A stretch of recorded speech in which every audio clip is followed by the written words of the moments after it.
Adelante. ¿Qué tal? Buenos días. Buenos días a todos los presentes en este lugar, a los que nos sintonizan a través de redes sociales. Es para mí un gusto presidir esta presentación del libro, moderarla, sobre el libro Cooperación Sur-Sur para el Desarrollo, Experiencias Latinoamericanas y Caribeñas, que coordina la doctora Eloide Brun. Y tenemos aquí a unos invitados especiales. También es un gusto reincorporarse a estas actividades de tipo presencial, en esta ocasión en híbrido, ¿no? Una parte virtual, una parte presencial. Y sin más, voy a presentar a los panelistas que componen esta mesa. Los voy a presentar en orden de participación, como intervendrán a lo largo de esta sesión.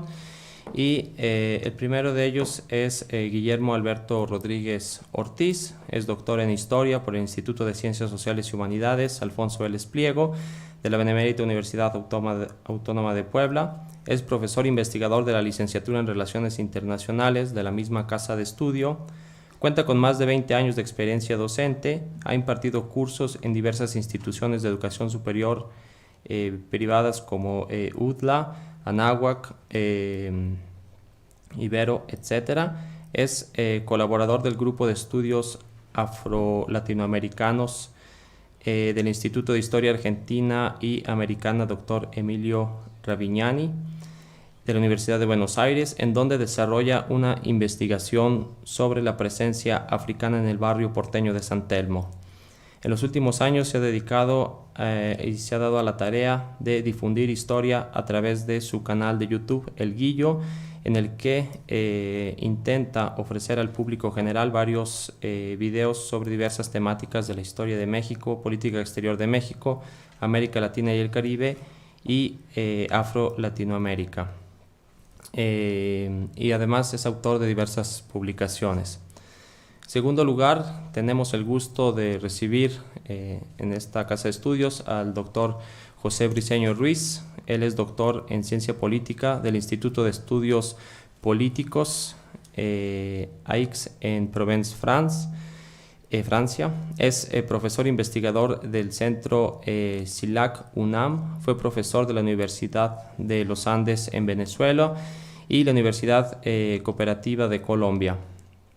Ha sido profesor invitado en la Universidad de Buenos Aires, en la Universidad de San Pablo de Ayorana, Guayaquil, Universidad de Tokio, la Universidad de Sonora en México. Es miembro del Sistema Nacional de Investigación Nivel 2, editor regional de Latin American Policy, especialista en integración y cooperación regional en América Latina y regionalismo comparado, con diversas publicaciones sobre ese tema. En tercer lugar, tenemos la presencia del doctor Juan Pablo Prado Layande. Él es doctor en Relaciones Internacionales y magíster en Cooperación Internacional por la Universidad Complutense de Madrid, profesor investigador de la Universidad Autónoma de Puebla. Sus líneas de investigación se dedican a la cooperación internacional y a los procesos de integración. Ha sido consultor para la Organización de las Naciones Unidas, la Agencia Alemana, Española, Colombiana, Mexicana y Suiza de Cooperación Internacional para el Desarrollo, Oxfam, Fundación Carolina, entre otras.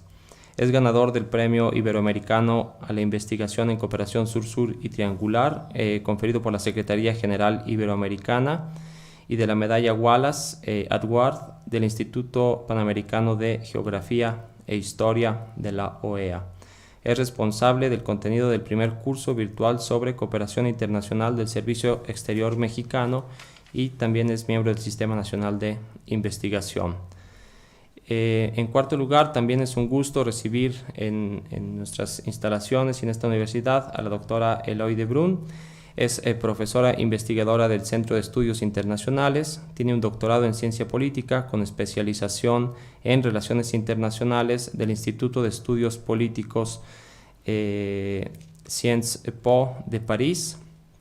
Sus temas de investigación son las relaciones sur-sur, políticas exteriores de América Latina, sobre todo de Brasil, Chile y Venezuela, además de tocar distintos temas del multilateralismo, sobre los cuales tiene distintas publicaciones. Sin más, doy la palabra a los ponentes. Daría la palabra al doctor Guillermo Alberto Rodríguez Ortiz, que nos van a comentar este libro que, como ya les mencioné, se titula Cooperación Sur-Sur para el Desarrollo, Experiencias Latinoamericanas y Caribeñas. Adelante, doctor. Muchas gracias. Buenos días a todos, a todas, a todes. Espero que se encuentren bien. Agradezco a Juan Pablo Prado la invitación para estar en este evento. Es un gusto compartir mesa con colegas y también con la coordinadora del libro y con el doctor José Briceño, L. Brión y José Briceño. En términos generales, me parece que es un texto, para empezar, la lectura es dinámica, es fluida, no es engorroso y creo que cumple el objetivo que la misma coordinadora de la obra lo manifiesta en la introducción. Estas experiencias empíricas respecto a los trabajos. La estructura del texto son 4 ejes o 4 líneas. La primera de ellas es el marco institucional y el principio de cooperación. Este apartado cuenta con 3 capítulos. En la segunda línea o el segundo eje está relacionado sobre la educación superior. A partir de este apartado, de esta línea, ya cada sección tiene 2 capítulos. En el tercer eje o la tercera línea está vinculada con la salud.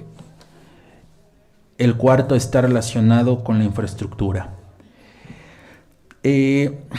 Otros aspectos de fondo que me parece importante señalar es que se concreta en 5 países: Cuba, México, Argentina, Brasil y Colombia. Y bueno, lo que llama mucho la atención, y para, digamos, nosotros que impartimos los cursos de América Latina o de política exterior, este texto puede ser un referente, ¿no? Sobre todo para abordar temáticas que por diversas circunstancias no se abordan en las sesiones, sobre todo cuando se habla de la cooperación sur-sur y el vínculo que pueda tener con la política exterior, ¿no? Cuando muchas veces hablamos de Cuba o hablamos de Centroamérica, por ejemplo, dejamos muchas veces de lado el tema de la cooperación, y me parece puntual los capítulos que hablan sobre Cuba, porque te dejan muy en claro cómo Cuba, a pesar de la idea que se tenga de este país, el tema de la revolución, es ilustrativo cómo un país, a través de la cooperación sur-sur, ha logrado posicionarse, sobre todo en el ámbito de la salud. Me parece ese tema meritorio. Y respecto a Centroamérica, ustedes se preguntarán por qué. También cuando se aborda en política exterior se habla mucho de que México es un país oferente, ¿sí?, de la política exterior, y bueno, también llama la atención cuando hablamos de cómo es que México triangula o cómo muchas veces México apoya a Centroamérica. Me parece que los textos que se ofrecen sobre México son muy, muy ilustrativos. También, bueno, en ese sentido, los textos no problematizan mucho, y no es porque no quieran, sino porque el objetivo de la obra lo deja en claro. Lo que a mí sí me llama mucho la atención, y de ahí me genera, digamos, preguntas que más adelante señalaré o que las haré, es que la misma coordinadora lo dice, ¿no? Aunque no se aclare o no se puntualice el vínculo que tiene la cooperación sur-sur con la política exterior, es un hecho que todos los autores lo dejan en claro. Y aquí también se abre esta disyuntiva. Quizá hubiera sido interesante contemplarlo en las conclusiones. Entiendo que es un trabajo de años atrás, que fue a partir de un encuentro que se dio en el Colegio de México, pero quizá también debatir o problematizar si la cooperación sur-sur puede ser víctima, ¿no? Su uso puede ser manipulado, puede ser utilizado por los estados, y también en ese sentido la interrogante o la disyuntiva de la política de Estado, si es política exterior de Estado o es política exterior de gobierno, Creo que ahí sin duda deja entreabierta esta opción y bueno, como lo platicábamos en su momento con Juan Pablo, me parece que este texto llega hasta Enrique Peña Nieto. Sería interesante dar continuidad a la obra para conocer un poco más de lo que se ha venido dando en nuestro país con el actual gobierno y también me imagino lo está contemplando también la coordinadora. ¿Qué pasa ahora con el fin de la marea rosa y con el ascenso de los gobiernos más de derecha, ¿no? ¿Qué pasa con Brasil de Bolsonaro, por mencionarlo? O lo que se llega a pensar con Macri, ¿no? También sería interesante ver ese contraste, primero con Cristina Fernández de Kirchner, posteriormente Macri y ahora con Alberto Fernández. Y bueno, yo no quitaría más tiempo. Yo creo que todos los que estamos aquí reunidos nos gustaría escuchar a los mismos autores, a la misma coordinadora Elodie Brun y al mismo doctor Briceño, ¿no? Que sin duda alguna tienen un bagaje, una experiencia académica y científica que puede ser de gran utilidad para nosotros y demás, porque soy de casa, no quito más el tiempo. Muchas gracias. Muchas gracias, doctor Guillermo. Es muy interesante el comentario y recordar pues que entonces esta obra se inscribe en distintos sectores, digamos, aborda distintas perspectivas sobre educación, salud, infraestructura y desde diferentes realidades latinoamericanas y caribeñas. Eso le da a la obra sin duda un valor muy, muy importante. Ahora dejaré la palabra al doctor José Briceño, que también nos hará algunos comentarios acerca del contenido de este libro. Adelante, doctor. Bueno, muy buen día para todas y todos. Y igualmente, primero me sumo al agradecimiento a Elodie y a Juan Pablo por la gentil invitación para estar presente en esta presentación de este libro. Debo señalar de principio que, a diferencia de Elodie y de Juan Pablo, no soy un especialista en cooperación sur-sur. Es un tema que trabajo, no es un tema que me es ajeno. He escrito algunos textos, algunos artículos sobre ese tema, pero no es mi área central de investigación, no es mi tema central de investigación, que es más bien el regionalismo. Sin embargo, yo sí creo que hay diálogos y en alguna parte del libro se expresa eso. Elodie lo expresa en la introducción y algunos autores, especialmente los autores cubanos y las autoras cubanas, destacan la relación o el vínculo que puede existir entre la cooperación sur-sur y la promoción de procesos de integración y cooperación regional. La cooperación regional es distinta que la cooperación sur-sur, ¿no? Pues en primer lugar, ya algunos de los elementos de descripción del libro fueron presentados, ¿no? Es un libro, esto creo que es muy interesante porque lo señala Elodie prácticamente en uno de los primeros párrafos. Es un libro que no tiene aspiraciones teóricas. Y no hay ningún problema en eso, ¿eh? Es un libro que no pretende entrar en los grandes debates sobre la cooperación sur-sur, sobre la naturaleza de la cooperación sur-sur, sobre si la cooperación sur-sur es realmente tan distinta a la cooperación norte-sur en cuanto a sus objetivos, en cuanto a sus metas o incluso en cuanto a su lógica. Ese no es un tema que se preocupa, que aunque yo creo que al final, y eso lo voy a señalar posteriormente, está presente eso en los textos, ¿eh? O sea, aunque no haya un interés aparentemente teórico en el libro, hay mucha información y dato empírico que nos conduce inevitablemente a discusiones teóricas. Esa es mi percepción y a eso quiero hacer una referencia posterior. Entonces, el primer punto es ese, es un libro empírico, es un libro con mucho dato cuantitativo y cualitativo. En el libro se analizan 4 casos, ya eso lo señalaron previamente el colega que me antecedió. Cuba, Brasil, Argentina, 5 casos, Cuba, Brasil, Argentina, México y Colombia. Y está bien, yo creo que allí se incluyen 3 países con una amplísima tradición, ¿no? de cooperación sur-sur. Cuba, que casi siempre es una suerte de referencia, ¿no? yo voy a hacer algunas reflexiones sobre ese tema.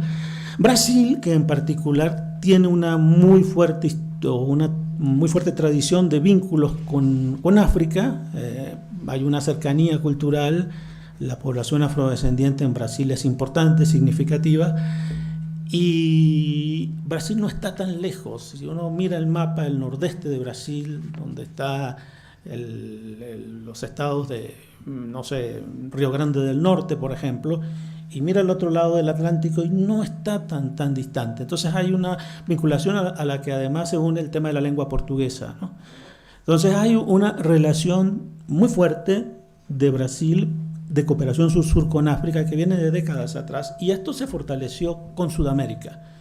Porque puede parecer sorprendente, pero por muchos años la integración sur-sur de Brasil no estaba centrada en Sudamérica, estaba centrada en África.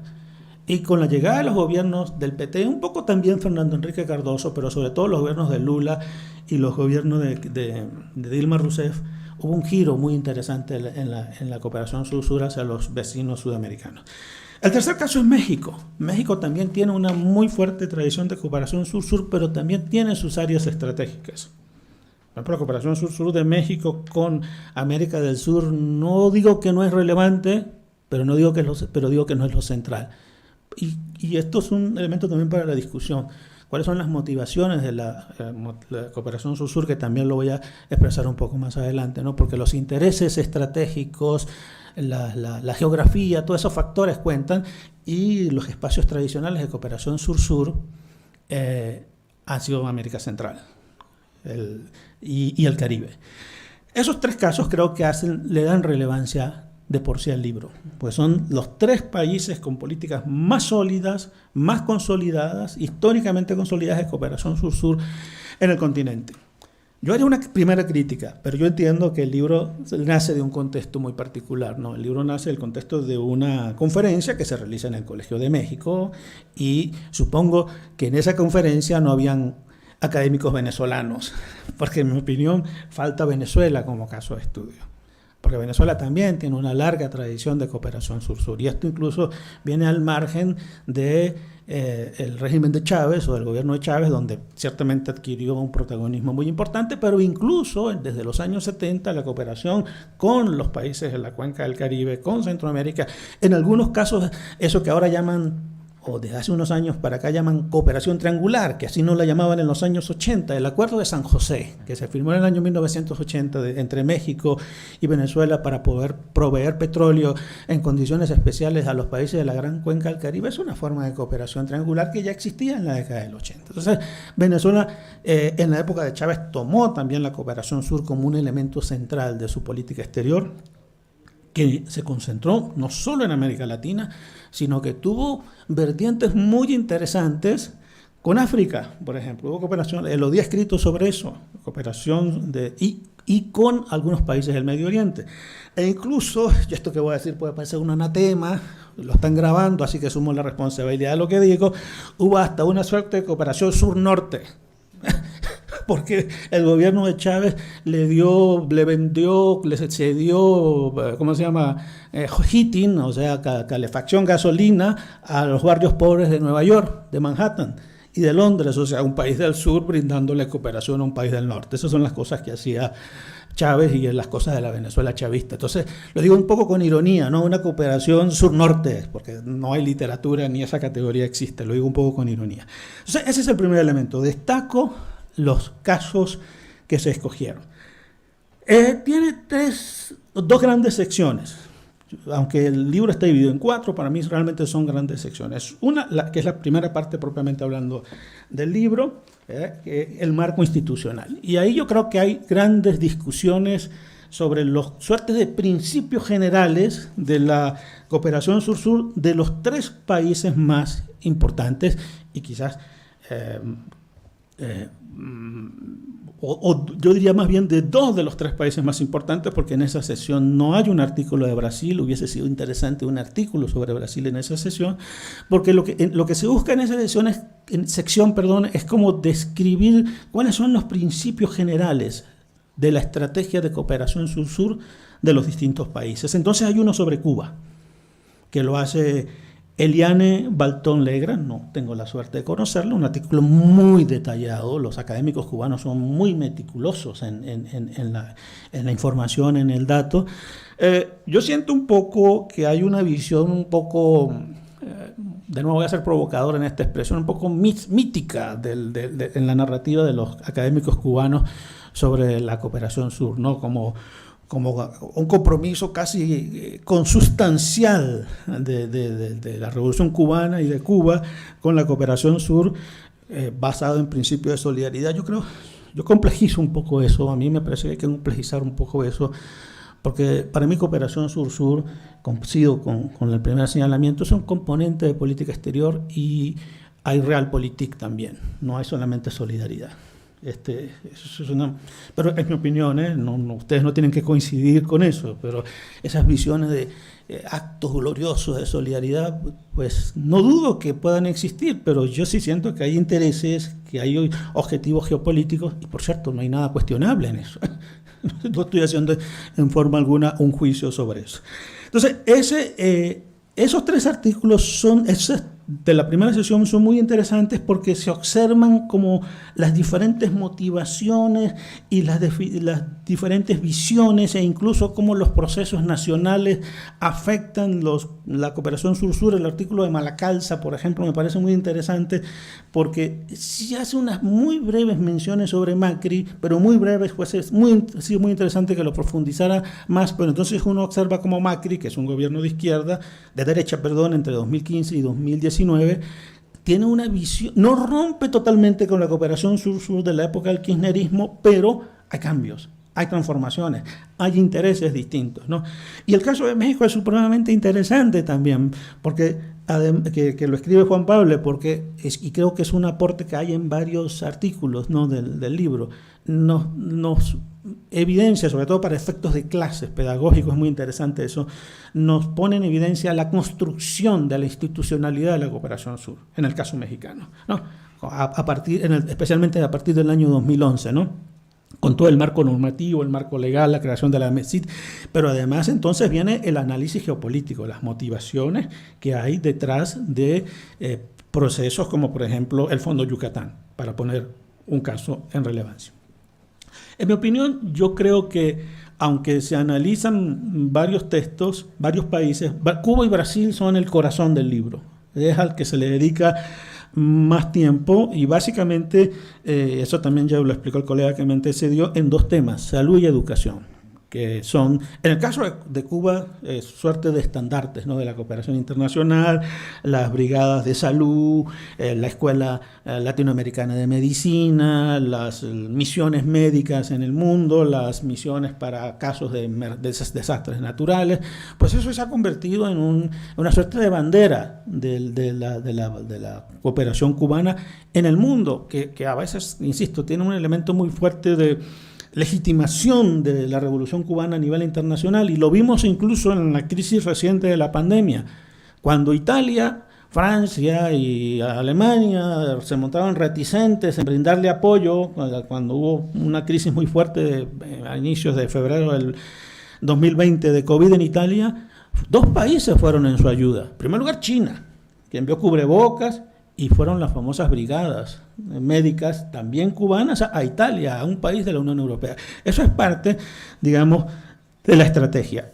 Y por supuesto, a eso lo señala también, lo di en una parte del texto, hay una interacción muy interesante entre la salud y la educación en la cooperación sur-sur, ¿no? Se justaponen, se solapan, porque al mismo tiempo que provee servicios de salud, de asistencia médica, forma médicos tanto en la Escuela Latinoamericana de Medicina en La Habana, como en su contraparte que se creó en la época de Chávez en Caracas, y en programas nacionales de formación de médicos en varios países, sobre todo en el ámbito latinoamericano del ALBA. En el caso de Brasil el cambio es distinto, porque incluso Brasil fue receptor de ayuda médica o de cooperación médica cubana a través de programas Más Médicos o Más Médicos en la época de Dilma.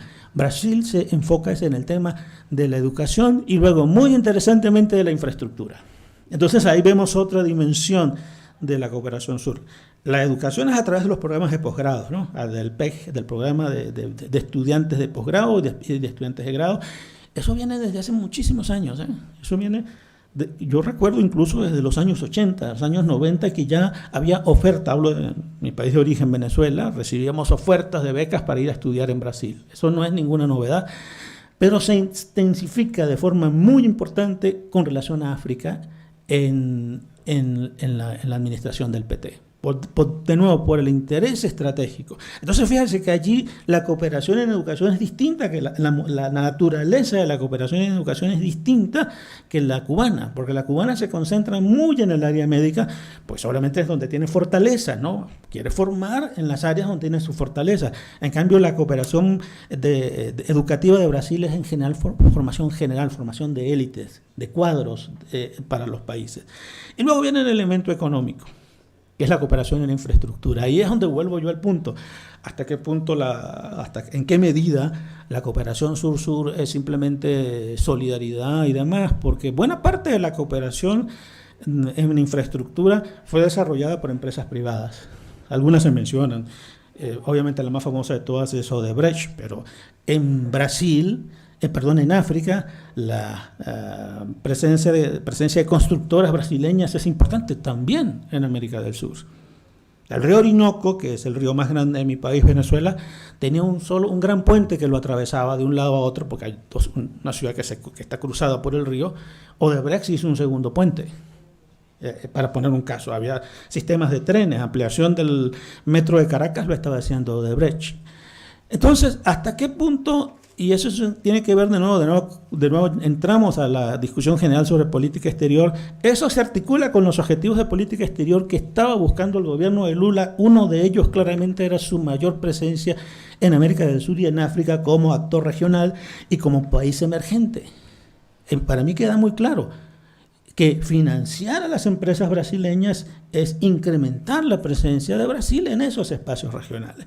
Entonces, de nuevo, vemos la interacción entre política exterior y cooperación sur-sur y economía, búsqueda de intereses materiales, no solamente cuestiones ideacionales, para utilizar expresiones de relaciones internacionales.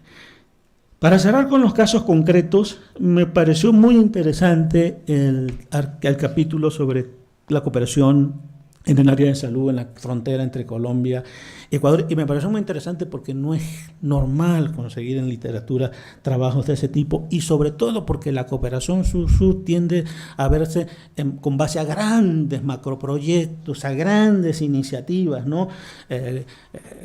Por ejemplo, el programa médico cubano sin duda es una iniciativa de gran magnitud con pretensiones globales. No, aquí es una cosa focalizada en una región periférica, como casi son todas las regiones fronterizas en América Latina, y muy interesante para analizar y para seguir pensando incluso en nuevas dimensiones de la cooperación sur-sur. Entonces, si yo tuviera que ver las fortalezas del libro, primero, adecuada selección de los casos de estudio.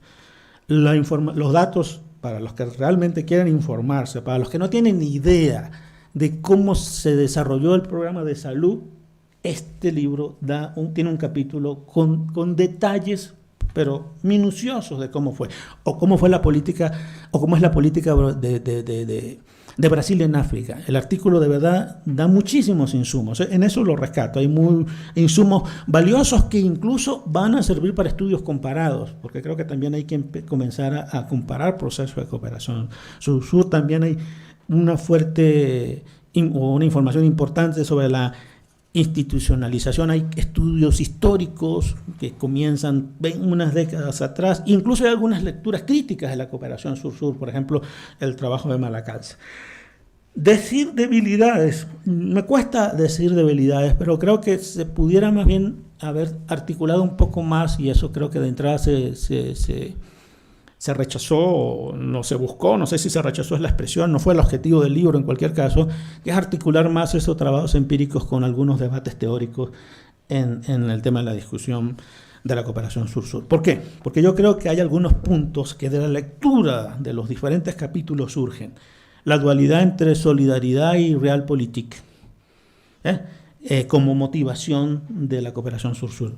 las lecturas del artículo sobre Cuba, del artículo de Argentina, que incluso Malacalza lo vincula con el conflicto de Malvinas, como buscar aliados frente a Gran Bretaña, o del liderazgo de Brasil, un poco empresarial en África, o del interés que también tiene un componente de infraestructura y que, por ejemplo, el Fondo Yucatán puede parecer, porque tengo aquí uno que sabe muchísimo a mi lado, que sabe muchísimo de esto y puede estar diciendo aquí una barbaridad, pero yo veo una continuidad entre los objetivos de infraestructura, aunque tenga el elemento de desarrollo sustentable de Peña Nieto, y lo que se hizo en administraciones previas en el Plan Puebla-Panamá o en el proyecto mesoamericano, y en el fondo una cuestión de infraestructura también para facilitar intercambio, facilitar comercio.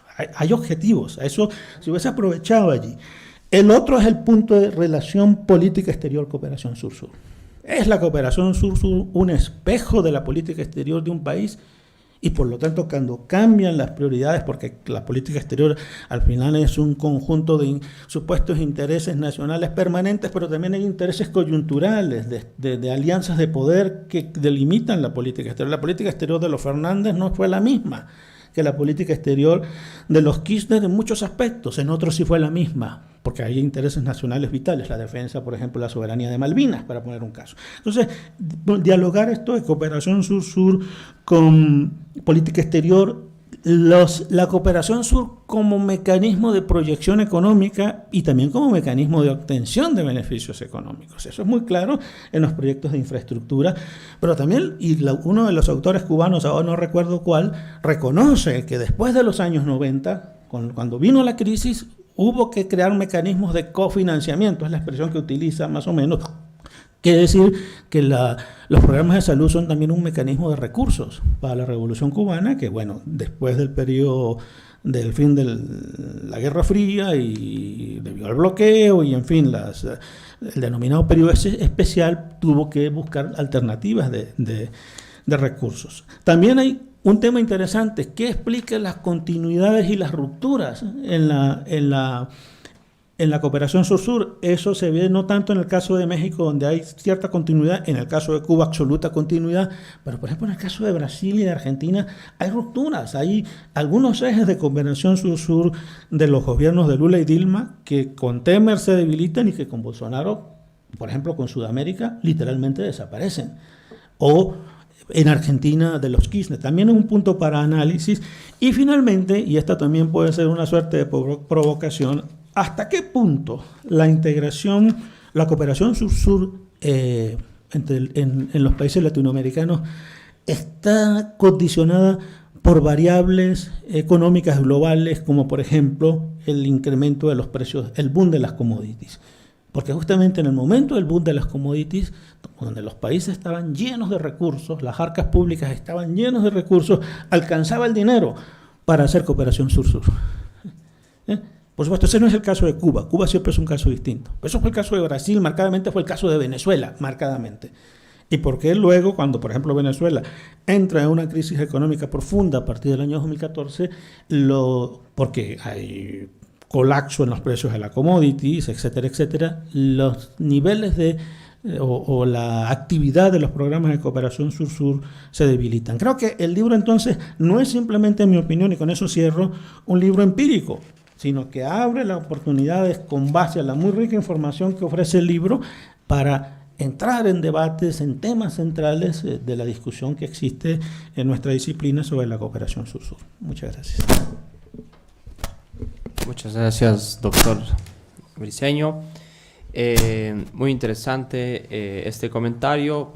Después de este comentario queda en claro que el libro pues, hace un diálogo entre la cooperación norte a sur, el regionalismo, los procesos de integración regional en alguna manera, la cooperación regional y sobre todo da cuenta del carácter geopolítico y geoeconómico que atraviesa la región en los últimos años. Ahora voy a dejar la palabra al doctor Juan Pablo Prado Layande, a quien es uno de los organizadores de este evento. Y adelante, doctor. Muchas gracias. Agradezco a los presentadores, en primer lugar a la doctora Elodie Brun por venir a Puebla. Bienvenida a Puebla, bienvenidos. a la UAP, a la Benemérita Universidad Autónoma de Puebla y a esta facultad. Saludo al doctor José Briceño Ruiz, profesor investigador de la UNAM. También él ha estado en la UAP en otros momentos y vuelve. Así es que es un gusto. Y también saludo al doctor Guillermo Alberto Rodríguez, al doctor Eduardo Crivelli Minuti. Son todos colegas, amigos y especialistas en temas múltiples de las relaciones internacionales. Unos más, unos menos abordan cooperación internacional, cooperación sur-sur, integración, América Latina. Es decir, estamos en esta mesa profesores que estamos asociados con el gran libro que se presenta el día de hoy, Cooperación Sur-Sur para el Desarrollo, Experiencias Latinoamericanas y Caribeñas. Un libro nuevo, recién impreso, recién editado, tras un serio proceso, como es lo lógico, de evaluación, de dictamen, de perfeccionamiento, y que, como lo dirá el Lodi, todo el libro tiene una historia, y este libro es producto de una historia académica seria de vínculos internacionales, y es un producto de cooperación sur-sur. Este libro es un producto, es leal, digamos, a su título, en el sentido de que es un producto y es un efecto de lo que estamos hablando, la cooperación sur-sur, y yo aprecio y agradezco la generosa invitación para colaborar en este ejercicio colectivo, en donde yo aprendí de enormes colegas especialistas en este tema. Y además quiero decir que me parece el primer acto formal de la licenciatura en Relaciones Internacionales después de 2 años y medio. Así es que bienvenidas y bienvenidos a los estudiantes.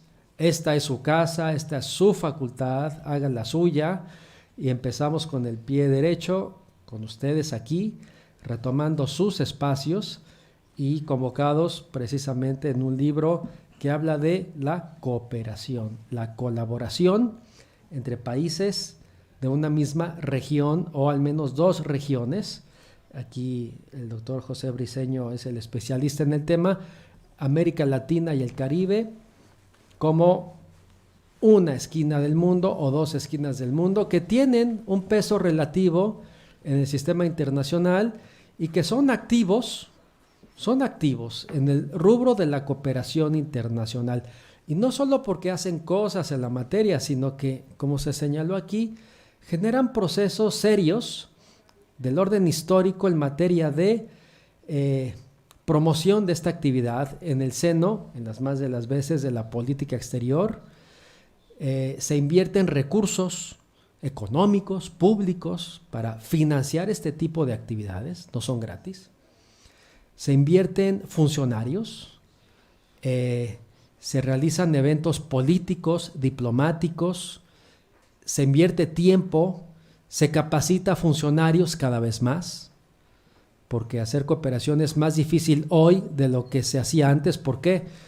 Porque hay más criterios de asignación y más ojos, por ejemplo, académicos, que revisan el andar de esta actividad. Gracias.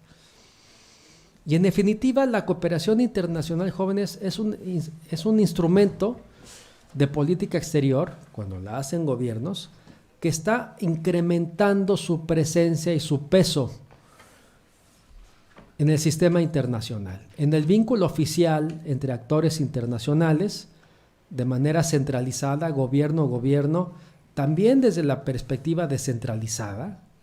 Municipios como el de Puebla hace cooperación, y hace cooperación con países desarrollados, pero también hace cooperación sur-sur con municipios, ciudades de países cercanos y parecidos al nuestro. Por ejemplo, en Colombia hay bastante cooperación entre entidades subnacionales con entidades homólogas en Colombia, en Argentina, etc. ¿A qué voy? A que estudiar cooperación sur-sur es un excelente mecanismo y muy práctico para entender mejor muchas cosas, para entender mejor a la cooperación internacional para el desarrollo en su conjunto, para entender política exterior, porque ya se dijo aquí, la cooperación sur-sur es en buena medida un instrumento supeditado, a veces no tanto, pero supeditado a la política exterior. Y entender cooperación sur-sur es un vehículo fantástico para comprender a las relaciones internacionales. Y no porque la cooperación sea un mecanismo siempre virtuoso, pacífico, exitoso, no.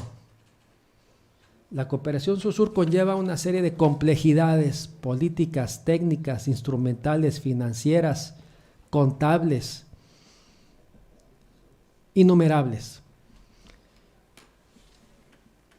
Y como no es fácil hacer cooperación internacional, desde el bando público o privado, existen libros, existen clases, existen cursos de capacitación dedicados a este rubro, repito, de creciente importancia para los internacionalistas. La cooperación es una ventana de oportunidades académicas y laborales para ustedes. Es una vía promisoria.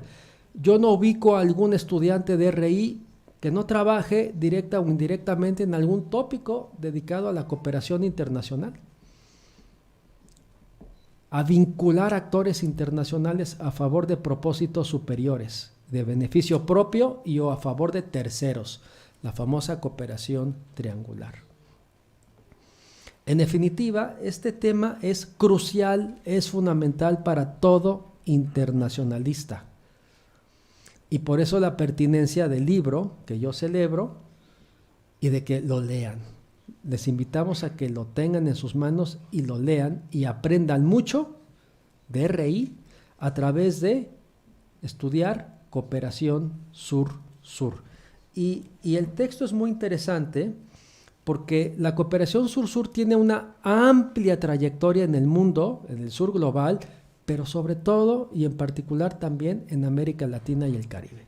Después de ser de alguna forma excluidos en la conferencia de Bandung del 55, recuerdan que lo vimos en clase, no nos invitaron. Y ojo, entonces la cooperación sur-sur no nació siendo tan global, sino fue selectiva. En un contexto de Guerra Fría, los grandes líderes que convocaron a esta conferencia, pues no eran precisamente democráticos, ni mucho menos promotores de los derechos humanos, ojo. Es decir, la cooperación sur-sur tiene sus bemoles, es selectiva y es contradictoria. Antes, ahora y lo seguirá siendo. Es decir, el libro no concede en automático un aplauso a la cooperación sur-sur per se o en automático, no, el libro es analítico. Porque la cooperación sur-sur no es exitosa en todos los momentos, aunque el discurso oficial diga que sí. Pero para eso estamos nosotros, los académicos, para analizar lo que se dice, lo que se debe hacer y lo que verdaderamente ocurre. Desde mi visión, a grosso modo y desde una perspectiva sistémica, la cooperación sur-sur logra transformaciones de vida en ciertos casos. En otros momentos genera resultados opuestos a los esperados y en muchos casos, y yo diría, en las más de las veces, y lo hablo como exfuncionario en cooperación sur-sur, no genera efectos significativos. ¿Vale? Es un buen tema de estudio, es un buen tema de análisis. Las disonancias entre lo que debe ser y lo que en realidad es, ¿cierto? A mí me correspondió el tema de México, que me gusta mucho, no voy a hacer demasiado énfasis al respecto. Decir que México tiene una trayectoria amplia, pero no lineal, no siempre coherente y en muchos casos contradictoria o a veces regresiva respecto a lo que se había ganado. Por ejemplo, en la época de los 80s, cuando con base en el petróleo y el precio alto del petróleo, con base en voluntad política de parte de presidencia y con base en un contexto en Centroamérica adverso y desafiante, México ofreció fuerte cooperación sur-sur junto con instrumentos políticos diplomáticos para contribuir a la pacificación en esta atribulada región de la cual somos codependientes. Y desde ahí México con sus antecedentes, aumentó significativamente su cooperación y su institucionalidad en la materia. Y la historia sonaría muy bien y lineal, pero no es tan así y no es tan fácil. No ahondaré. Concluyo señalando que existe una ley mexicana en cooperación internacional para el desarrollo, pero esta no es la panacea de la institucionalidad de nuestra colaboración. Incluso la ley ha complicado la instrumentación de cooperación internacional. No podemos recibir fondos de cooperación desde el extranjero por complicaciones propias de la ley. Un ejemplo en la materia. No todo lo que está en la ley se cumple a 10 años de existencia de este mecanismo normativo. Y por último, ahora sí, la cooperación mexicana de antes es muy distinta respecto a la de hoy en día. Mientras México ofrecía unos 45 millones de dólares en términos cuantitativos en materia de cooperación sur-sur, es un dato duro que comparto en el libro con base en investigaciones, una cooperación muy diversificada en lo técnico, científico, tecnológico, cultural, no solo en Centroamérica, sino en muchos otros países del sur, cercanos o incluso lejanos. Hoy en día nuestra cooperación se reduce casi al 100% a 2 programas de cooperación: Jóvenes Construyendo el Futuro y Sembrando Vida no en todo el sur, no en toda América Latina, no en todo Centroamérica, en 3 países: El Salvador, Guatemala, próximamente, y Honduras, con 100 millones de dólares anuales como presupuesto vía asignaciones directas. En principio, sabemos que en el marco de la cooperación sur-sur, las asignaciones directas no son precisamente la mejor idea, porque cuando se da dinero se generan dependencias y verticalidad, donante-receptor, que es lo que la sur-sur pretende superar en principio. Y por último, hay estudios muy serios que indican que si empoderas financiera y técnicamente a potenciales migrantes que viven en un entorno hostil y no se aborda ese entorno hostil de manera integral y con más cooperantes de la mano, pues esa cooperación va a incentivar emigración. Y además exitosa, porque tienen más plata para ahorrar, para llegar al destino, y con cierta capacitación pueden mantenerse en ciertos trabajos del orden técnico. Entonces, ojo, porque una cooperación monetarista, asistencialista y excesivamente bilateral, como fiel instrumento de política exterior, sin asociarse con otros oferentes, no suele ser la mejor idea, y eso lo dice la literatura académica y también experiencias serias institucionales de parte de países desarrollados y países en desarrollo que llevan años trabajando sobre este tema. Esto es solo una pequeña introducción de la riqueza que contiene este libro extraordinario que yo celebro, donde hay experiencias de Brasil, hay de Brasil, de Cuba, de Argentina, de Colombia. Es un libro muy rico. Me hubiera gustado Chile, porque la institucionalidad de la cooperación chilena es, desde mi perspectiva, la mejor, la más avanzada, y es a quien hay que aprenderles mucho en materia de rigurosidad e institucionalidad de la cooperación chilena. No por eso Borrell ayer estuvo en Chile, porque es un país que gracias a su cooperación muy seria y a una política exterior más seria y un país renovado en términos políticos y ideológicos da confianza. Termino. La cooperación sur-sur es un vínculo para asociarse con terceros países y no solo para ofrecer cooperación, sino para recibir cooperación. ¿De acuerdo? Muy bien, pues muchas gracias.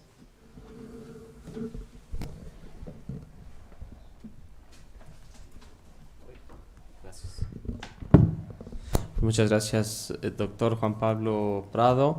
Muy interesante también, pues creo que develar este lado oscuro de la cooperación sur-sur, que que es también interesante de analizar. Entonces, la obra pues se inserta es un producto académico serio, como bien mencionaba, que fomenta el debate académico y también sirve para la formación académica y profesional. Y rescato una frase que dijo el doctor Prado, que la cooperación sur-sur, en todo caso, su estudio es una ventana de oportunidad tanto para estudiantes, académicos, profesionales, etc. Sin más, dejo la palabra a nuestra invitada principal, la coordinadora del libro, la doctora Elodie Brun, que también es un gusto tenerla aquí como invitada en nuestra facultad. Y dejo la palabra, doctora. Muchas gracias. Buenos días a todas y a todos. Para comenzar, quiero agradecer la invitación a la UAT y la linda bienvenida que nos dan varios colegas de la facultad y también los comentarios a los cuales voy a intentar de responder de manera cruzada. Mi primera reacción sería la de recordar que aquí estoy representando a un grupo de colegas, ¿no? Este libro es el resultado de un proyecto colectivo después de un encuentro en el 2018 que tuvo lugar en el Colegio de México y son 11 autores, ¿no? Provenientes de los 5 países que ya se mencionaron. Y como también lo precisaron los dos comentaristas, una idea, o por lo menos un eje fundamental de este proyecto era la inclusión de Cuba, que tiene una trayectoria histórica muy específica en la región, dentro del tercer mundo y hoy lo que a veces se llama el sur global, y de ponerlo en perspectiva con otras experiencias regionales, ¿no? En este sentido, pues esta visión mítica que menciona José, pues es un poco lo que se buscó también transmitir a través de testimonios y de análisis de colegas que trabajan desde Cuba, ¿no? Para, pues, cómo ellos ven, ¿no? la evolución de las prácticas de cooperación sur-sur de su país. También estoy de acuerdo que, pues, siempre se puede mejorar un proyecto y hay algunos casos que hubieran sido muy bienvenidos, en particular Venezuela, como lo mencionó José. Ahí, pues, el principal obstáculo que enfrentamos fue que como es un libro, voy a regresar sobre esto, que tiene una vocación ante todo empírica, pues nos enfrentamos con la dificultad de juntar datos empíricos sobre las prácticas de cooperación de Venezuela en el contexto de crisis que atraviesa ese país desde hace ya varios años. Y creo que también estoy de acuerdo con Juan Pablo sobre la importancia que hubiera sido incluir a Chile como otro país con una trayectoria y propuestas de organización institucional muy interesantes recientemente. Entonces, pues son pistas para eventualmente, si les interesa, realizar tesis o para nosotros seguir pensando sobre este tema. Y en cuanto yo creo que la cooperación sur-norte es un concepto que debería de existir, ¿por qué no? Aunque no sea el flujo principal, pues sí, se mencionaron varios ejemplos aquí y también, si no me equivoco, en los 2000 Cuba ayudó a Portugal con una campaña de educación básica, en fin, son ejemplos que obviamente no vienen reemplazar el flujo principal que es el de la cooperación norte-sur. Incluso la cooperación sur-sur es mucho más restrictiva si la pensamos en términos financieros y de recursos financieros que la cooperación tradicional norte-sur, pero la sur-norte, ¿por qué no? Porque la idea también es de ir más allá de ideas que tenemos, de perjuicios que tenemos sobre lo que es el sur en el mundo, ¿no? Y solo lo dejo aquí para regresar sobre esto un poco más adelante. Según el gobierno brasileño, ¿no? En sus informes de cooperación, el informe se llama COBRADI, los proyectos de infraestructura no forman parte de la cooperación sur-sur, ¿no? Son proyectos de otro índole. Entonces, sobre esto voy a regresar entre las lecciones que nos deja el libro, preguntas abiertas y por qué entonces se incluyó este capítulo en este libro sobre cooperación sur-sur. Aprovecho que estamos en la presentación de los países y de la selección de los casos para explicarles un poquito la portada del libro.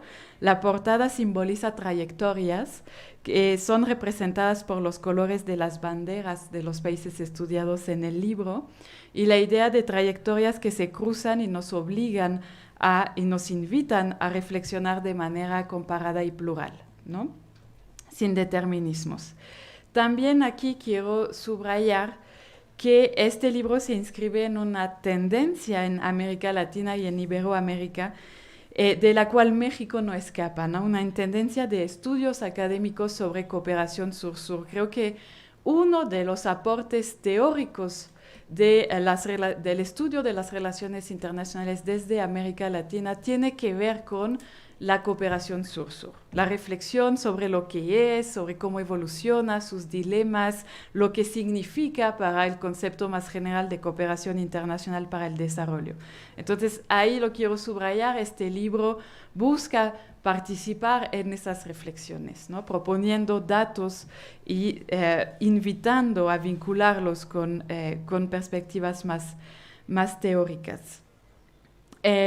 También aprovecho para tal vez dar unas precisiones sobre el título del libro.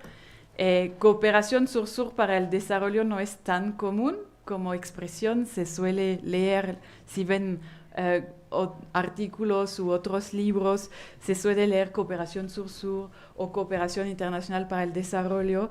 Eso se escogió para explicitar el entendimiento de cooperación sur-sur en esta obra, ¿por qué? Pues como ya lo saben con sus clases con Juan Pablo, no hay consenso para definir cooperación sur-sur, ¿no? Hay colegas que incluyen ahí las actividades multilaterales, por ejemplo. Y no es el caso de ese libro que tiene en este sentido una aproximación limitada o restringida a la cooperación sur-sur a partir de iniciativas de cooperación para el desarrollo, actividades solidarias entre países en desarrollo, ¿no? Y en particular las actividades ofrecidas por algunos gobiernos de América Latina y el Caribe. Aquí una limitación de este libro que no mencionaron, pero que se asume para favorecer la coherencia de los estudios que se proponen en los capítulos. La cooperación sur-sur no solo es la obra de gobiernos, ¿no? También hay cada vez más actores no gubernamentales que participan en proyectos de cooperación sur-sur con o sin gobiernos, ¿no? Entonces, este libro en este sentido se enfoca en un tipo de actores, el actor más tradicional en los estudios de cooperación sur-sur desde América Latina, pero no es el único. Y aquí también quiero resaltar algo que señalaron los dos comentaristas sobre el hecho de que este libro no busca aportar nuevas reflexiones teóricas, busca servir de base para, y también ahí cuando mencione otras limitaciones voy a intentar explicar por qué. Tanto José como Guillermo Alberto subrayaron el hecho de que pues, la cooperación sur-sur no solo es solidaridad, no solo es un mundo idealista y bonito, ¿no? Sino que también hay intereses. Y sí, o sea, justamente lo interesante de estudiarlo es ver cómo combinar esas dos facetas que siempre van a estar presentes. Cuando si les da la oportunidad de hablar con actores de esta cooperación sur-sur, se van a dar cuenta que están ambas facetas presentes. No todos, bueno, por lo menos en mi experiencia, van a asumir que sí consideran que los proyectos en los cuales participan tienen una vocación solidaria, a ayudar, ¿no? A ayudar, participar, a mejorar el bienestar o participar a proyectos de desarrollo de otros países, pero también asumen que como es un instrumento de política exterior, es una actividad interesada. Y ahí les invito a ver el libro de Carlos Milani, cuyo subtítulo justamente es esto, Solidaridad e Interés.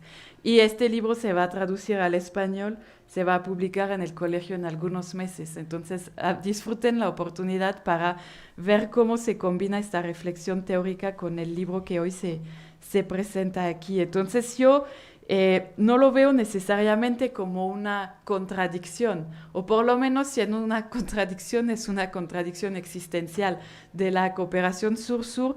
Si recordamos los textos fundadores a nivel multilateral de esta cooperación, como es el Plan de Acción de Buenos Aires de 1978, que se enfoca en la cooperación técnica, se pueden dar cuenta que esta cooperación sur-sur es política.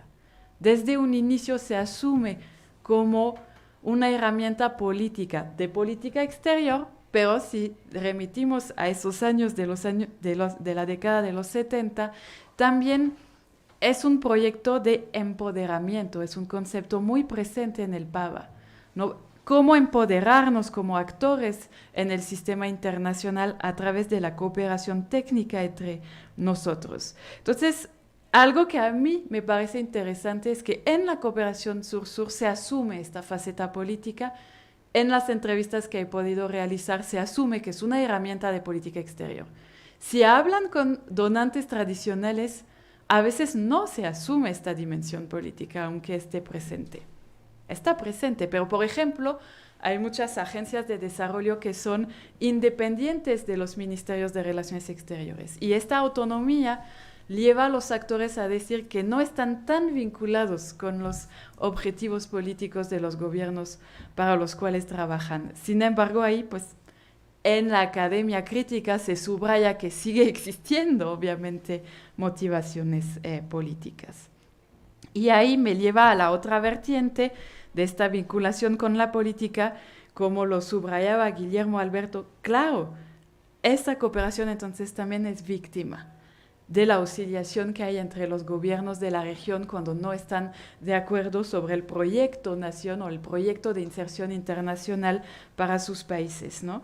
Y obviamente se nota que hay menos apoyo político, se reducen prioridad presupuestal, por ejemplo, hay modificaciones institucionales en algunos casos, pero también es interesante ver resistencias y eso nos daremos cuenta más en el tiempo. Ojalá que los gobiernos sigan publicando informes, aunque imperfectos, para ayudarnos a percibir estas resistencias en el tiempo.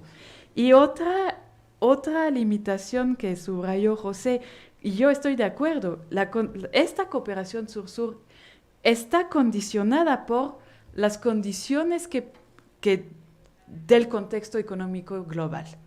Y por eso América Latina y el Caribe es parte del sur, ¿no? El contexto internacional para países de la región es principalmente una restricción para la acción y hay que buscar maneras de actuar en el mundo a partir de un contexto que es de restricción, de condición.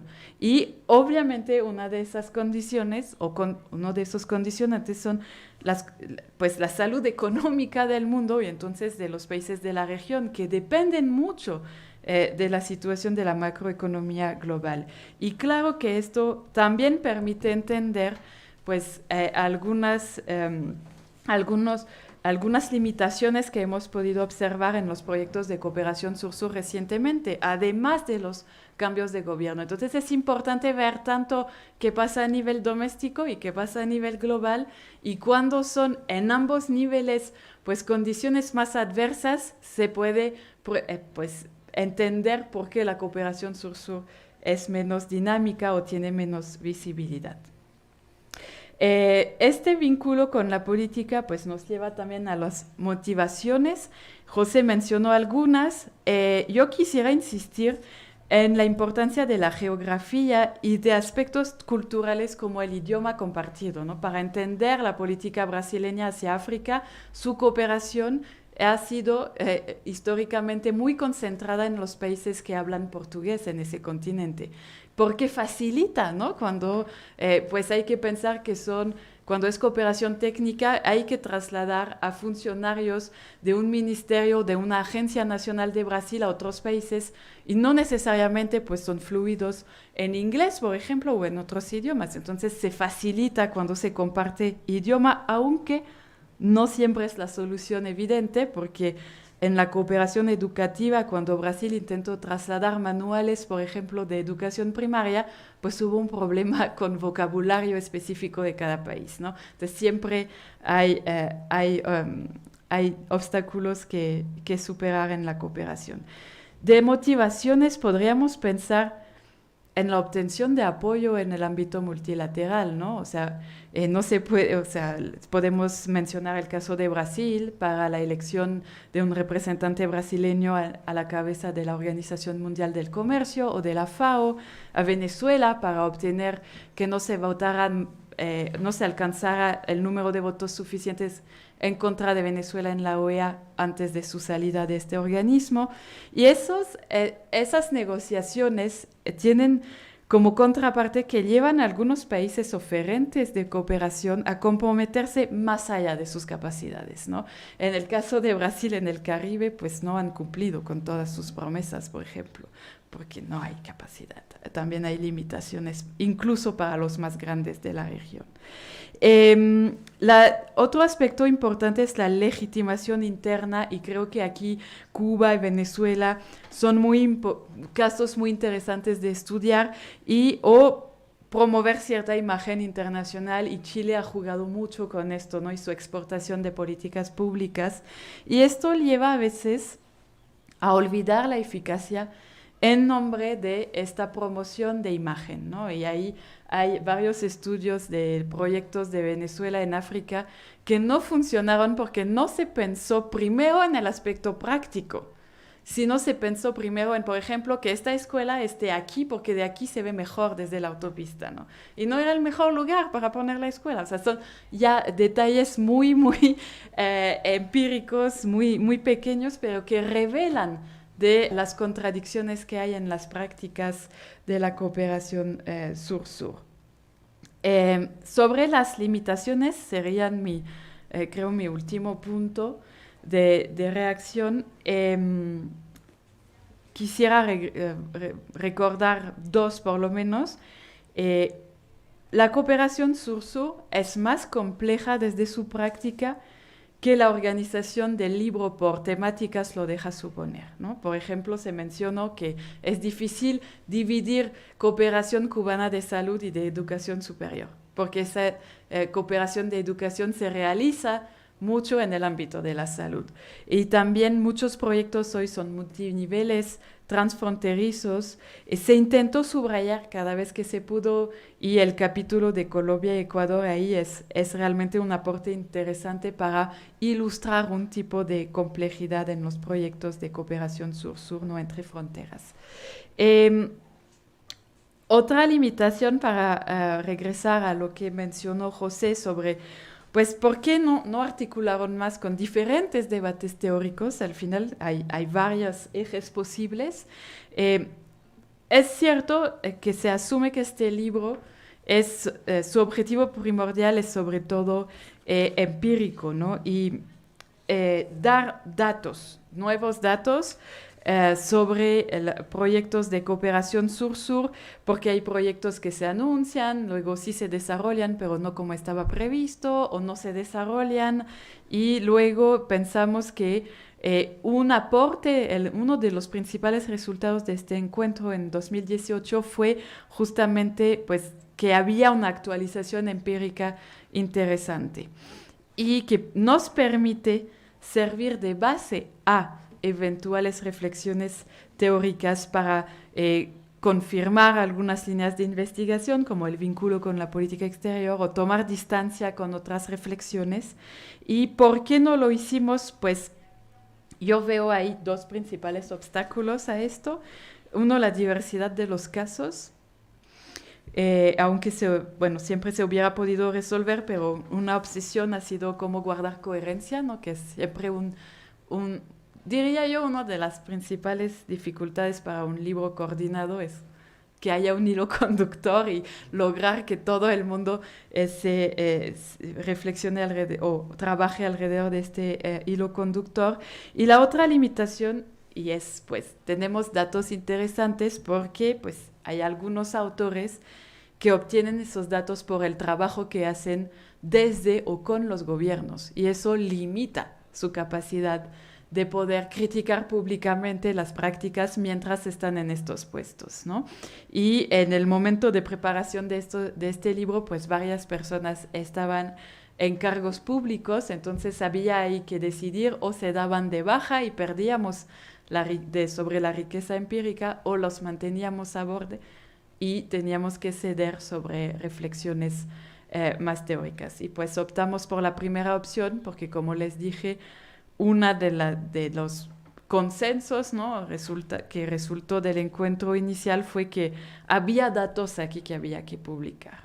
Entonces, a partir de esto podemos hacer reflexiones más teóricas, pero estoy de acuerdo que es algo que hay que fomentar y hacer a partir de los datos de este libro.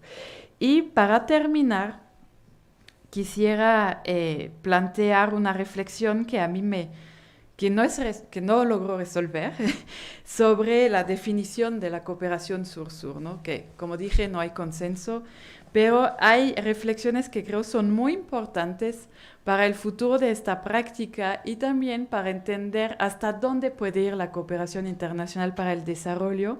Y ahí quisiera mencionar el caso del tema de la infraestructura, ¿no?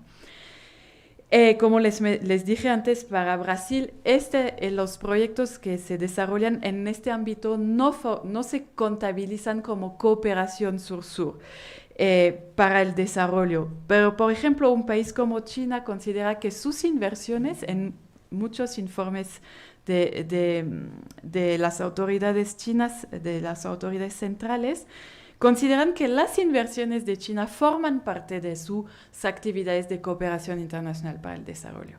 El Fondo Yucatán en México se consideraba como parte de la cooperación internacional para el desarrollo ofrecida por México. En Brasil no.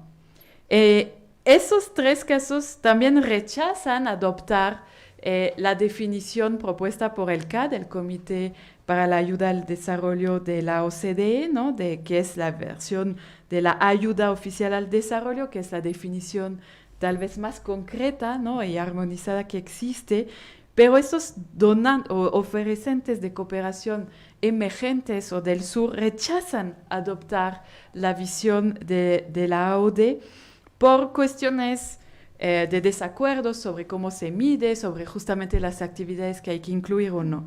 Pero entonces, ¿qué criterios deben de existir para la cooperación sur-sur? No hay, muy bien, pero ¿todo se vale?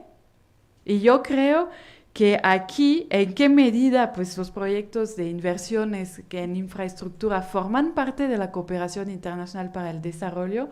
Creo que aquí hay un debate abierto que hay que resolver, porque lo que está en juego detrás de esto es la credibilidad de los actores de la cooperación sur-sur a nivel global y con sus socios receptores también. Entonces, eso para mí es uno de mis principales dilemas a la hora de trabajar cooperación sur-sur, hasta dónde vamos, hasta dónde estamos hablando de cooperación o ya estamos en una relación económica como otra finalmente, ¿no? Yo creo que aquí pues hay una zona gris que los actores aprovechan, ¿no? para promover sus visiones o sus intereses, pero es una zona gris que perjudica a la cooperación sur-sur, en mi opinión, y a su espíritu original.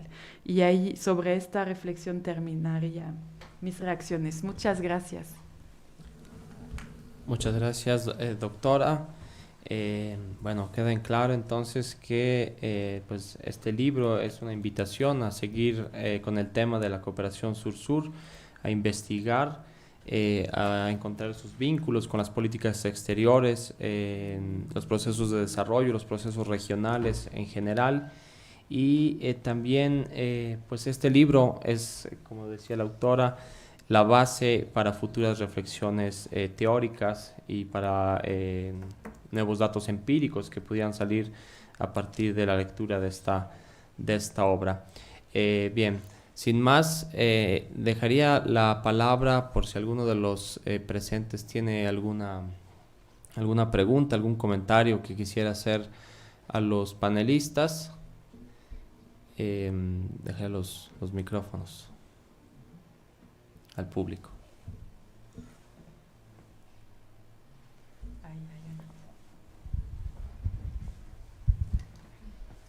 Gracias. Buenos días. Sí, es muy interesante, ¿no? Cómo se aborda el tema de la cooperación sur-sur. Y me pareció relevante los comentarios que se vertieron, ¿no? De que a pesar de que es un texto que aborda el tema empíricamente, creo que sí da pie, ¿no? Como para poder hacer reflexiones teóricas, porque muchas veces creemos que como que están un poco separadas, ¿no? Yo creo que una se alimenta de la otra, ¿no? A mí me gustaría preguntarles a los ponentes cómo visualizan o qué escenarios posibles pueden ver en la cooperación sur-sur, ¿no? Sobre todo aquí en esta región latinoamericana y del Caribe, ¿no? Lo pregunto, ¿no? Contextualizando un poco esta cuestión, porque pareciera que ahorita estamos viviendo a nivel internacional una coyuntura, ¿no? Quizá histórica, no sé, es un poco atrevido hablar así, ¿no? Pero de pronto veo un sistema internacional un poquito más diverso, ¿no? Por así decirlo, por buscar una palabra, un concepto, ¿no? De pronto vemos que China empieza a emerger, ¿no? Por otro lado vemos una Rusia más aislada cada vez, ¿no? Por la situación con Ucrania, ¿no? Vemos cómo las regiones del mundo pues empiezan a tener una incipiente transformación, ¿no? Y en ese contexto a mí me gustaría preguntar si esta coyuntura histórica, ¿no? En el sistema internacional podría dar pie a que, por ejemplo, este tipo de ejercicios, ¿no? Que en un primer momento se están dando en los espacios académicos se lleven poco a poco más hacia un ámbito ya más público, ¿no? Y los gobiernos que pues tienen un papel protagonista, ¿no? En estos temas empiecen a tener una reflexión más seria, ¿no? Lo pregunto porque sería interesante pensar o reflexionar cuáles son los posibles escenarios futuros, ¿no? Partiendo de esta coyuntura internacional, no sé. Esa sería mi pregunta. Muchas gracias.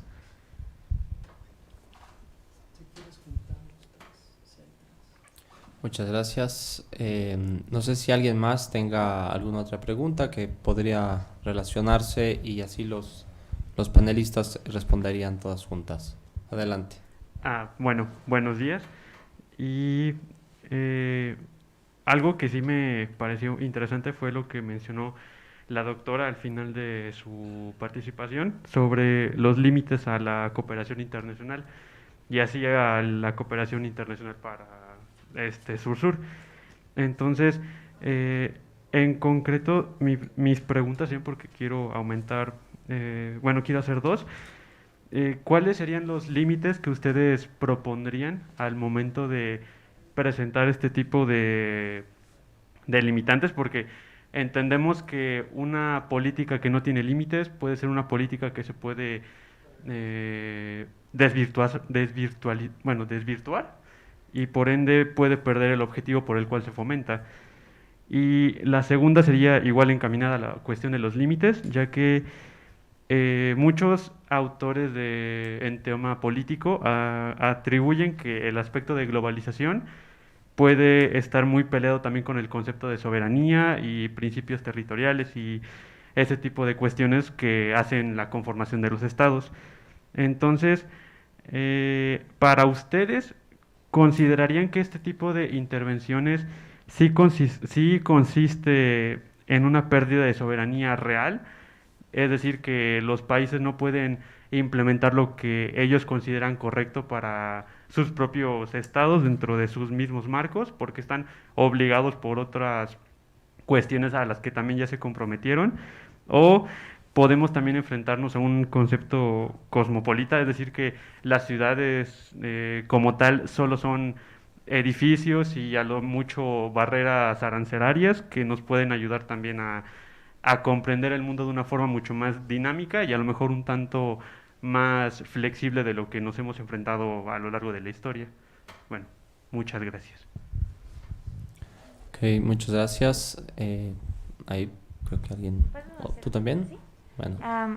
Hola, buenos días y muchas gracias por esta conferencia. A mí me gustaría que nos contaran un poco más acerca de bajo qué argumentos podría conceptualizarse teóricamente la existencia de la cooperación sur-norte, considerando que sí hay ejemplos que pueden formar base de esta conceptualización y bueno, sería únicamente eso. Ok, muchas gracias. Buenos días a todos. Yo voy a preguntar partiendo de dos comentarios que hicieron los conferencistas. Uno del doctor Prado, que también lo voy a conectar a una de sus clases hablando de cómo se excluyeron a ciertos actores sureños desde la conferencia de Bagdad.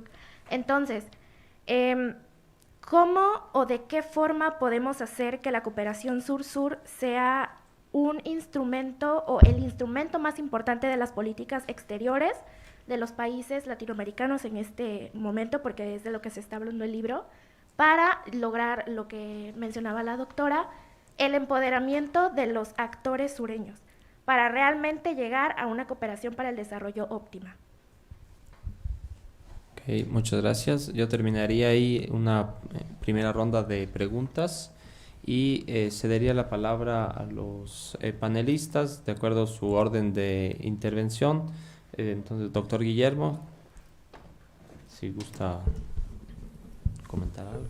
Bueno, creo que las preguntas estaban más dirigidas a los autores y a la coordinadora, entonces cedo la palabra. Ok, entonces, doctor José Briceño, por favor. Yo me sumo al comentario que acaba de hacer. Me sumo al comentario, creo que corresponde más a los dos autores, coordinadores, que a mí. Solamente sí que creo que hay un punto sobre los límites, y ahí coincido con lo que señaló, ya Elodie señaló algunos aspectos que limitan la cooperación sur-sur, y yo siento que eso tiene que ver en gran medida con, como casi todo en los estudios internacionales, ¿no?, con variables domésticas y con variables globales internacionales. Ambas ya se mencionaron. Las variables domésticas es, digamos, en la medida en que hayan cambios bruscos, fundamentales, sustantivos en los regímenes políticos, giros muy bruscos de un partido como el PT a Bolsonaro, con dos visiones distintas, no solo de la sociedad, sino del sistema internacional, van a haber cambios en la política de cooperación internacional, norte-sur, sur-sur, sur-norte, la va a haber. Eso, y obviamente el elemento que muy bien explicó Elodie, un sistema internacional que siempre históricamente para América Latina ha sido un elemento de restricción, pero que en algunas coyunturas también abre condiciones, en momentos de precios altos de commodities, que son ciclos que se han dado en varios momentos, no solamente en los años 2000, en los años 70, en otros momentos, y se ha sido aprovechada por América Latina para incrementar la cooperación sur-sur. Eso creo que Elodie lo puede desarrollar muchísimo mejor que yo. Y sobre la integración sur-norte, yo honestamente lo dije como una provocación de mi parte, ¿no? Pero si a partir de esa provocación surge un debate interesante, pues bienvenido, muy bienvenido, ¿eh? Muchas gracias, doctor. Tendremos en cuenta que aquí nació ese concepto, entonces. Dejaría la palabra al doctor Juan Pablo Prado, por favor. Bien interesante lo que se plantea, desde luego. Sobre el tema de cooperación sur-norte, pues hemos visto en clase, ¿verdad?, las distintas posibilidades de realizar cooperación, que son múltiples, son casi infinitas. Nosotros hablamos de cooperación norte-norte, por ejemplo, la hay. De hecho, es la más fuerte, es la más potente, es la que tiene más vigor, respaldo político y por ende financiero. La Unión Europea es un ejercicio de cooperación norte-norte, para mí el más fuerte, exitoso, que irradia cooperaciones hacia otras esferas del mundo y que en definitiva es la que tiene más plata y mejor institucionalizada. La cooperación norte-norte entre los miembros del Comité de Asistencia para el Desarrollo para hacer cooperación desde sus perspectivas es otro ejemplo interesante. Si nos escapamos del mundo del desarrollo, la OTAN es otro ejercicio potente y más vigente que nunca de cooperación norte-norte en términos de seguridad. Y la sur-norte, lo vimos en clase, ¿se acuerdan? También, porque la sur-norte escapa a cánones convencionales que dividen al mundo a través de cuadros rígidos. Cuando un investigador de la UAP en química trabaja con su colega en la Sorbona haciendo un paper, un artículo de estos interesantísimos, complicados, llenos de fórmulas, la iniciativa vino de acá posiblemente, podríamos decir que eso es un ejercicio de cooperación sur-norte científica, ¿no?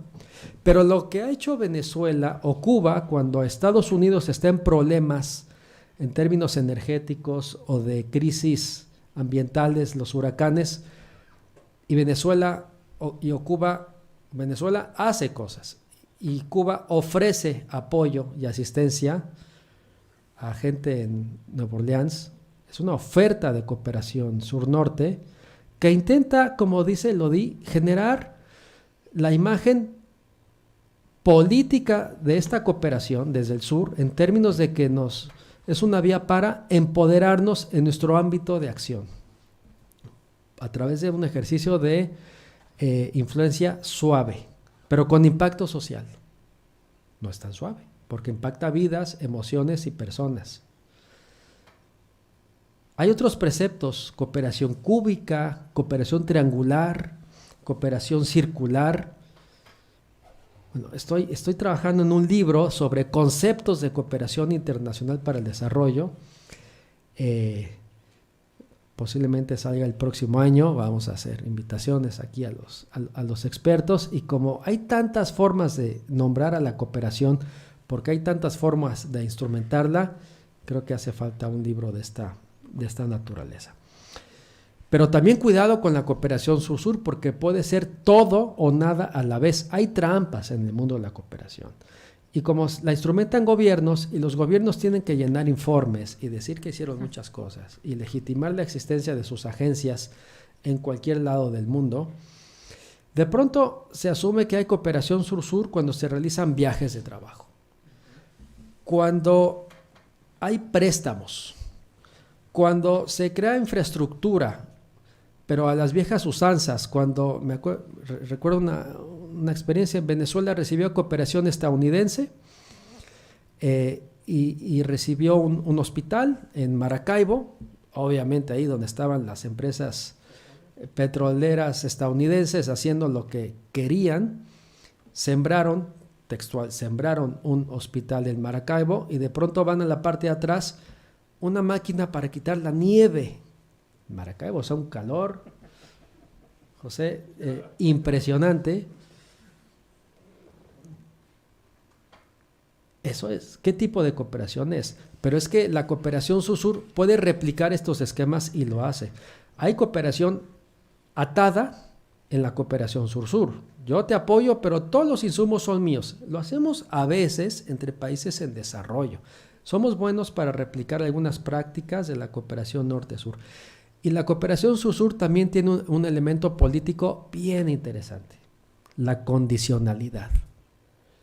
replicamos en ocasiones actos de condicionalidad cuando ofrecemos cooperación a países más pequeñitos. Te ofrezco cooperación siempre y cuando, y la condicionalidad es explícita o implícita. La más inteligente es la implícita, la más diplomática, la más cauta, pero a veces la más eficaz. Y entonces perdemos soberanía, que es la pregunta, ¿no? O sea, ¿la cooperación es una vía para perder soberanía? Sí. Yo creo que cuando la gestión es adecuada, es un ejercicio pactado de pérdida de soberanía en ciertos elementos, porque cooperar es hacer cosas en conjunto y significa abrirse, como tomar una clase, ¿no? Yo me abro al conocimiento, a las buenas prácticas, a otra forma de pensar, de abordar los temas. En términos estrictos westfalianos, la cooperación es una vía de pérdida de cierta soberanía, consensuado y pactado, pero no unidireccional, sino bidireccional. Quien ofrece cooperación aprende y pierde un poco de soberanía porque no vuelve a su país como llegó, vuelve con un acervo. Esa es parte de la riqueza de la cooperación sur-sur cuando está correctamente gestionada.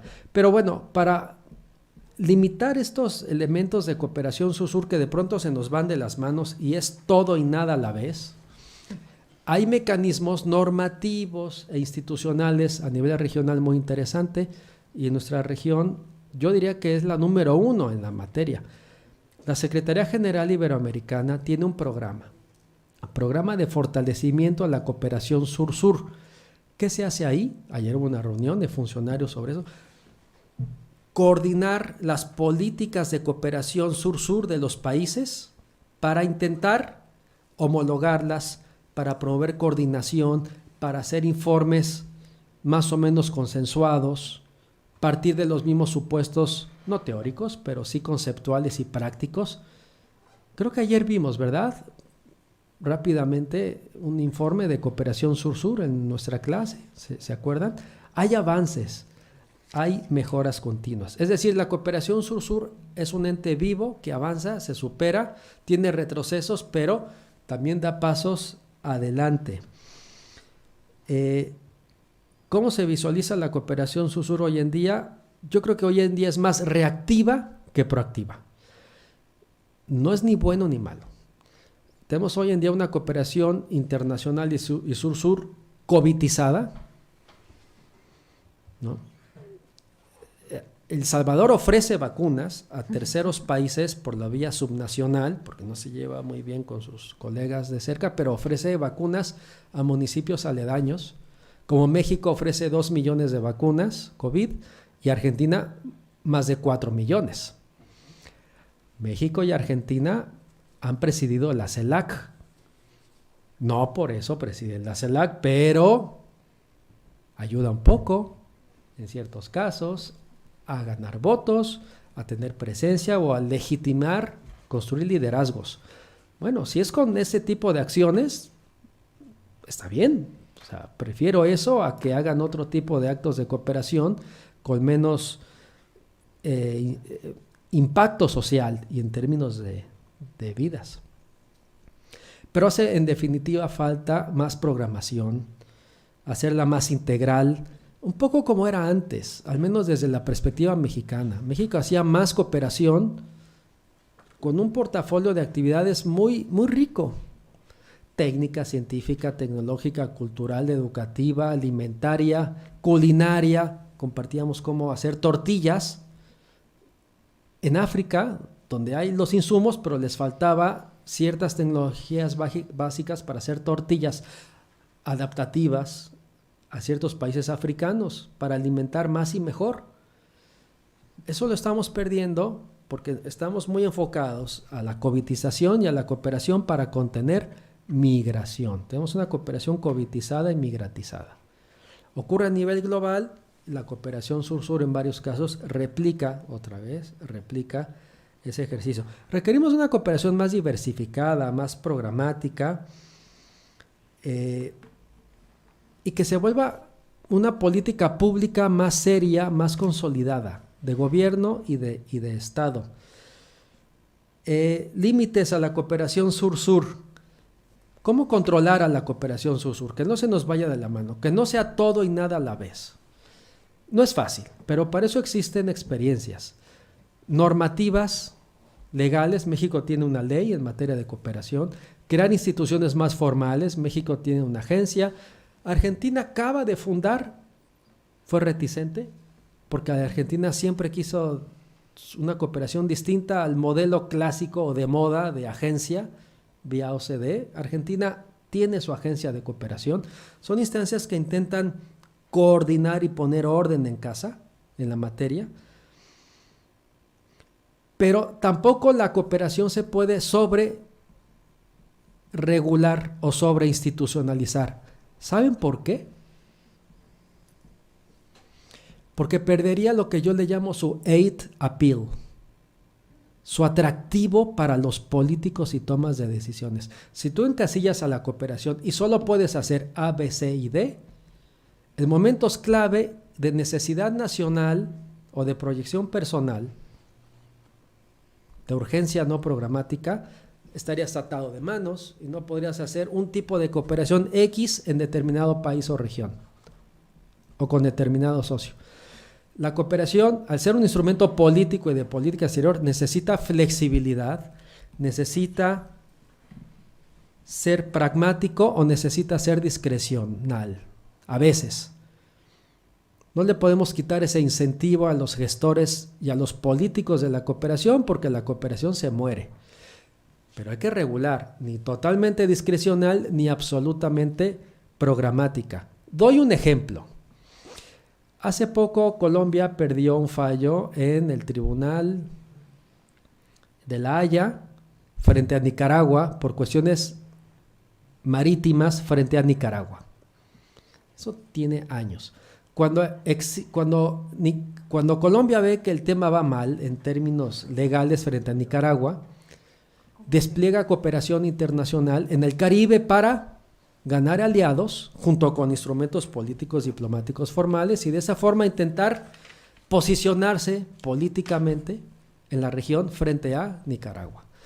A eso me refiero con esa capacidad de la cooperación de ser una actividad multifacética, con muchos usos.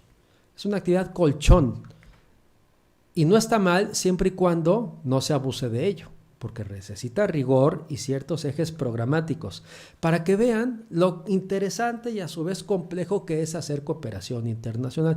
No es un tema plano, pero se requieren en definitiva especialistas en la materia. ¿Bajo qué argumentos conceptuales se puede conceptualizar la cooperación sur-norte? Rápido, no voy a expandirme. Quizás a través de los preceptos transnacionales nos movemos muy rápido por las fronteras y ya no sabemos si estamos en el norte, en el sur, en un país árabe con enormes potencialidades, en un país emergente. Da igual. Y también quizás desde la perspectiva cosmopolita que ya se comentó aquí, podría entenderse que la cooperación es muy flexible y en algún momento la cooperación norte-sur, sur-sur, confío en que pase de moda y hablemos de una cooperación más circular. ¿Cómo se puede hacer? Última pregunta, que la cooperación sur-sur sea un instrumento más importante en la política exterior o la más importante. No, o sea, también hay que posicionar a la cooperación en el sitio que le compete. La cooperación no puede ser en las más de las veces, estoy generalizando en términos sistémicos, el instrumento de la política exterior. No. Es un instrumento supeditado a la política exterior que convive con otros y que compite con otros instrumentos de política exterior. O sea, la política exterior presidencialista, las áreas duras de la política exterior, la diplomacia, las negociaciones, las persuasiones, las sanciones, la política comercial, ¿sí?, son más importantes siempre que la cooperación para el desarrollo. Esta debe ser transversal, pero no la vamos a sobreposicionar solo porque nos gusta o la conocemos. La cooperación internacional no va a ser el instrumento de la política exterior. A veces tiene un estatus más alto, a veces más bajo. Dentro de las cancillerías, y eso lo puedo decir, la batalla diaria de los gestores de la cooperación internacional es posicionar frente a las áreas políticas a este segmento de la política exterior. Y usualmente está relegada y recurren a la cooperación cuando hay una reunión bilateral, cuando hay una crisis como Colombia, Nicaragua, pero le falta ser un instrumento más constante y permanente. También hay batallas internas en las cancillerías para posicionar a la cooperación, y cuando sube a nivel viceministerio, etcétera, hay codazos para que la vuelvan a bajar, porque hay celos entre los distintos temas e instrumentos de la política exterior. En síntesis, es un tema fantástico, novedoso, enriquecedor y que refleja el dinamismo de las relaciones internacionales. Gracias.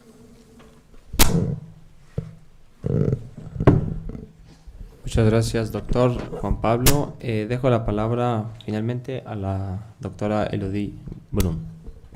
Sí, muchas gracias. Muy brevemente, porque creo que ya terminó el horario que teníamos previsto, pero para responder a varias preguntas sobre los escenarios primero. Yo creo que pues, la invasión a Ucrania va a llevar a cierto desvío de fondos de cooperación norte-sur, sobre todo desde Europa y a lo mejor en mejor medida Estados Unidos, hacia la reconstrucción de ese país, ¿no? En un plazo ojalá corto y no tan largo, y eso pues va a plantear se va a combinar, digamos, con otro desafío mayor, que es el impacto de la pandemia para la disponibilidad de fondos y la organización de esos fondos en vinculación con la Agenda 2030, que supuestamente tenía que ser la agenda para la cooperación internacional para el desarrollo.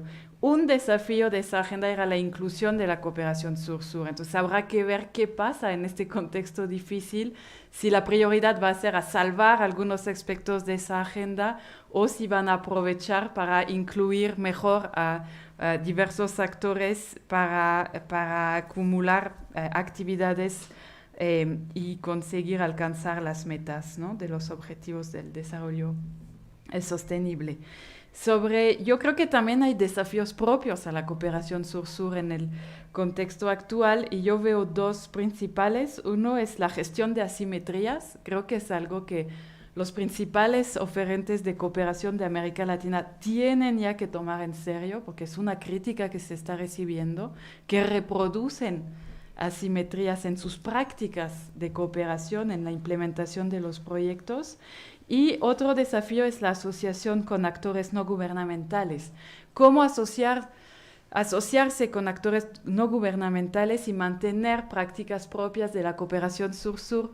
Porque los actores no gubernamentales más poderosos del mundo también son del norte. Entonces ahí también hay perspectivas de cómo valorizar actores no gubernamentales del sur, pero preservar su autonomía, que es frágil en muchas ocasiones, y etcétera.